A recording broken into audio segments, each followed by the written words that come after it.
साथियों नमस्कार। ग्लोबल ज्ञान चैनल पे आपका बहुत बहुत स्वागत है। और साथियों अभी बीपीएससी टीआरई 3.0 आ चुका है, आपको मालूम होगा। आज से फॉर्म भरना भी शुरू हो गया है।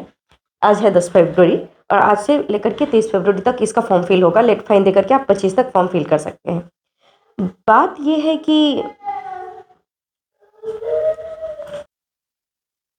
तो हम इन दिनों हमारे पास कुल मिला के 20 से 25 दिन होगा और 20 से 25 दिन में किसी भी चीज़ों का सिलेबस को फुलफिल कर लेना बड़ा मुश्किल है। लेकिन डिमोरलाइज करने की ज़रूरत नहीं है। जो भी हमारे पास वक्त है उसको हम कैसे यूटिलाइज करें। और ये जो बीपीएससी एग्जाम है ना मेरे दोस्त, इसको जो बीपीएससी कंडक्ट करवा रही है ना, ये बहुत बड़ी चीज़ है हमारे लिए। इन चीज़ों के साथ हमारे हमारे साथ हमेशा न्याय होगा, लेकिन न्याय के साथ साथ आपको भी चैलेंज लेना पड़ेगा। क्यों पता है? क्योंकि अभी आपको पता होगा कि बीपीएससी 1.0 कंडक्ट किया गया है, 2.0 कंडक्ट किया गया है और 3.0 अभी हमारे मार्च में कंडक्ट किया जा रहा है, जो 7 मार्च से लेकर के 17 मार्च तक होगा। तो देखिए, जो बच्चे इसमें क्वालिफाई नहीं किए हैं, ठीक है, वो इसमें बैठे हैं। जो इसमें भी क्वालिफाई नहीं किए हैं वो फाइनली इसमें बैठेंगे। तो जो फ्रेश कैंडिडेट्स होगा उसके साथ चैलेंज किनका वाला होगा, उनका वाला होगा। लेकिन ये कोई मैटर नहीं करता है ज़्यादा। आप तो इसका प्रीवियस ईयर क्वेश्चन देख सकते हैं। इन 2 क्वेश्चन को पहले विस्तारित रूप से देखें, ठीक है। और मैं तो कहूँगी कि साइंस वालों के लिए अगर वन लाइनर बुक है कोई, आप रेलवे का एसपीडी भी ले सकते हैं। रेलवे का एक एसपीडी आती है, स्पेशल साइंस स्पेशल, उसको रीड कर सकते हैं।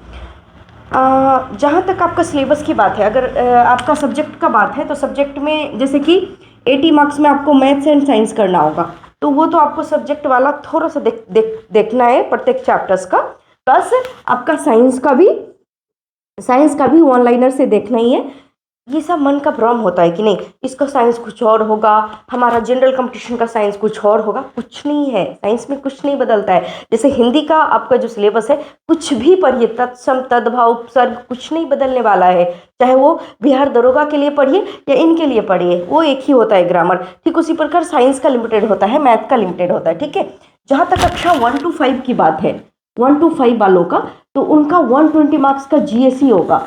तो जीएस होगा तो उनको वन लाइनर ही अभी चलेगा। वन लाइनर में सिर्फ आप एनसीईआरटी और एससीईआरटी को ही फॉलो करना है, क्योंकि अभी जो एग्जाम किया गया है 1.0 और 2.0 बीपीएससी के थ्रू, तो उसमें टोटल का टोटल वो फॉलो किया गया है। और कई बार बच्चे एकदम इरिटेट हो जा रहे हैं कि अरे कहाँ से क्वेश्चन आ रहे हैं, एक भी क्वेश्चन नहीं मैच कर, हमने इतना पढ़ा, हमने वो कहने का और वो एक्सक्यूज खत्म कीजिए। आपको एनसीईआरटी पढ़ना ही पड़ेगा, आपको एससीईआरटी स्टडी करना ही पड़ेगा। जो स्टेट लेवल का जो बुक होती है वो एससीईआरटी पढ़ना पड़ेगा, एनसीईआरटी पढ़ना पड़ेगा और उसको पढ़िए, ठीक है।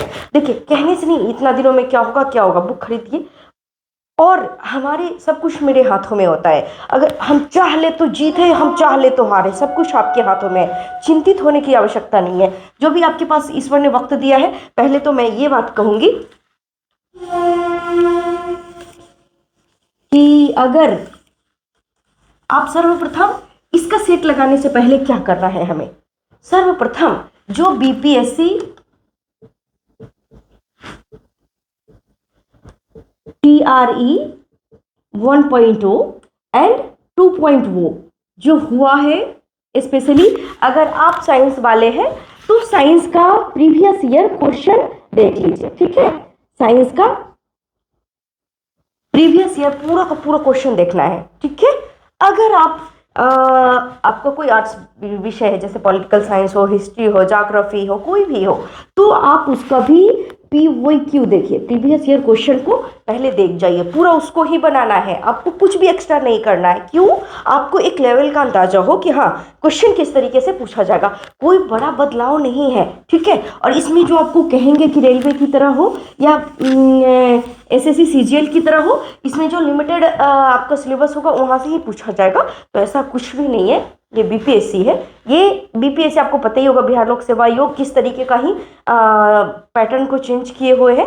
तो कुछ सिलेबस है जो आपको कहा नहीं जाएगा, तो वो आप अपनी काबिलियत के बल पे उन चीज़ों को जीतना है, उस जंग को जीतना है। और मैं आशा करती हूँ, मैं उम्मीद करती हूँ आप सभी से कि आप जरूर आप इस जंग को जीत पाएंगे।